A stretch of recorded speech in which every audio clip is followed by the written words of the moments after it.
ஓம் ஸ்ரீ வாராகித்தாயே போற்றி போற்றி. என் அன்பு குழந்தையை, போனதெல்லாம் போகட்டும் என்ற எண்ணம் உன் மனதில் தோன்றிய பிறகே நீயும் கொஞ்ச நாள் உனக்கு பிடித்த மாதிரி வாழ ஆசைப்படுகிறாய் என்கிற அறிகுறி உன் மனதிற்கு தெரிய வருகிறது. உண்மைதானே?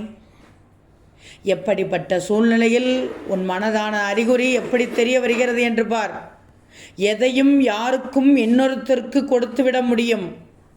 ஆனால் நிம்மதியை மட்டும் மனிதன் உன்னிடம் இருந்துதான் பெற்றுக்கொள்ள முடியும்.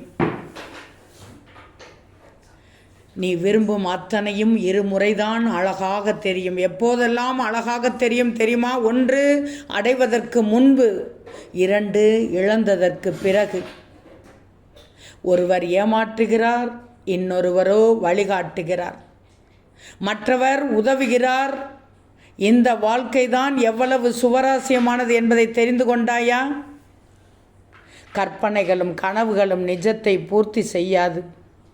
நிஜம் கற்பனைக்கு மிக பெரும் ஏமாற்றமே. கனவுகளை கலைந்தால் மட்டும் நிஜம் மகிழ்ச்சியாக நிறையும். அழுவதற்கான வாய்ப்புகளை மட்டுமே வாழ்க்கை உனக்கு தருகிறது என்றாலும் சிரிப்பதற்கான வாய்ப்புகளை நீதான் உருவாக்கணும். ஒவ்வொரு வழியும் ஒவ்வொரு பாடத்தை தருகிறது. ஒவ்வொரு பாடமும் ஒவ்வொரு மாற்றத்தை தருகிறது. பிறருக்கு வலிக்கக்கூடாது என்று பார்த்து பேசும் உள்ளம் சுமந்திருக்கும் வழிகள் பல உள்ளன இங்கு. நிகழ்காலத்தை சரியாக பயன்படுத்தி கொண்டால் எதிர்காலம் உன்னை வரவேற்கும்.